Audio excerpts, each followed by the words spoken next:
All right, the bombshell came from a government attorney earlier this week. The theft of a proprietary trading code from Goldman Sachs could lead to market manipulation if it fell into the wrong hands. Bloomberg columnist Jonathan Weil wants to know more about that bombshell and whose hands it happens to be in right now. He joins us. It's a very interesting story, and a lot of people are starting to raise questions about what is Goldman Sachs doing with this trading code that could manipulate the market? Run for your lives if it gets in the wrong hands. It's an incredible statement that this prosecutor made, and just to put it in some context of what he made it, he was trying to get this particular defendant, Sergei Lenikov. I may have botched the Russian pronunciation on that, but he was trying to get the court on the 4th of July to declare him a danger to the community so he wouldn't post bail. So if there's anything, there is a bit of an incentive to exaggerate the harm that could come with this. The interesting thing, I think your column sets it up nicely, and if you didn't read it at home, you can check it out on our website, Bloomberg.com. This guy, just to set it up for the viewer, was working at Goldman. He's switched over now to Citadel, but in the meantime, he had uploaded some code.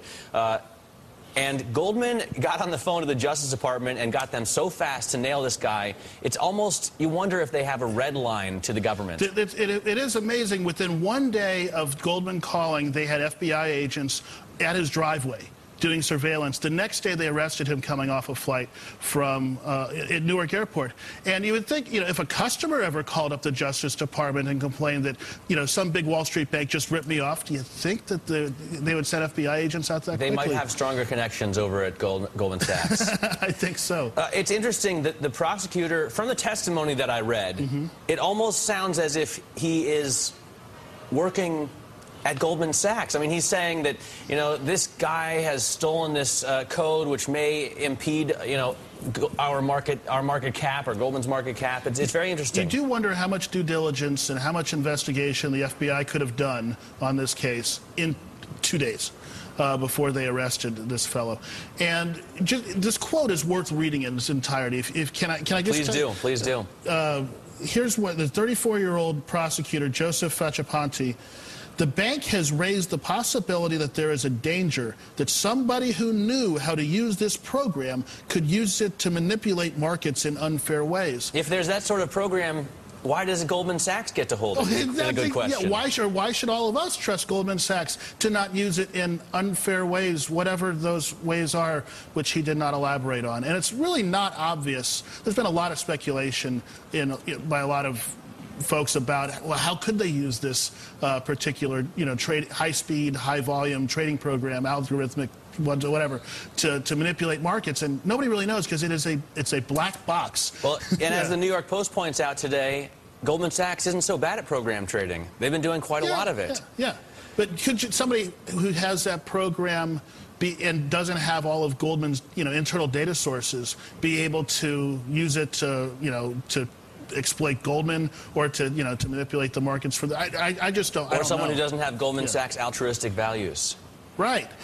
Exactly. The other really funny part about this story too is there were tons of quotes coming from people familiar with the matter saying that, obviously from within Goldman Sachs, saying, there's no problem here, we're fine, don't anything to be worried about. And then you listen to what this prosecutor was saying in court, and you'd think all hell was going to break loose, and just be dogs and cats living together and disaster would come if this guy got bail. And guess what? He got bail. 750 grand.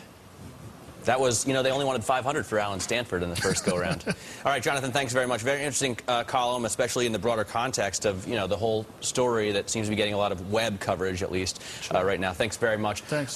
He is a columnist, by the way, Jonathan. A reminder that the views and opinions he expresses in this interview are his own and not those of Bloomberg LP. Spies, lies, and intrigue. Those are just some of the allegations flying around Wall Street these days. Sounds a bit like the Wall Street of old, but there are some new wrinkles. Ellen Breitman is taking a look at some of the latest charges. Ellen? All right, wrinkles indeed. First, let's talk about Goldman Sachs and an update we've been following on a story the past few days involves a computer programmer, Sergei Lenikov. He was arrested last week for stealing software from the company, Goldman Sachs.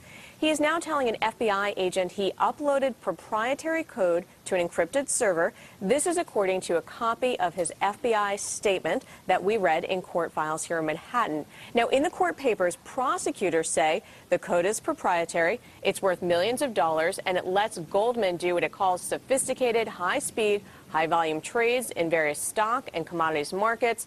The assistant U.S. attorney working on the case has said a person misusing the code might be able to manipulate markets. Now, as for Aleynikov, he told the FBI the code has not been shared, and it was not his intent to be involved, Eric, he said, in any malicious action. Now, Ellen, as I understand it, this fellow Aleynikov was supposed to be hired by some ex-Citadel employees. What's going on with that? In fact, right, he had been. And that's because the former Goldman Sachs employee went to work to a company started by former Citadel employees. It's a company that is called Teza. And now Teza said that it did suspend Aleynikov after these charges, after the arrest by the FBI. And Citadel is suing the company Teza, again started by former employees, alleging corporate espionage, saying that they had intent to, knowing that this code might then be transferred, or in fact, actually, that they would try to access Citadel code. Of course, Eric, everyone here against whom there are allegations is denying that. But again, it is, as you said, allegations of some espionage there involving these companies. Back over to you. All right, Ellen, thank you very much.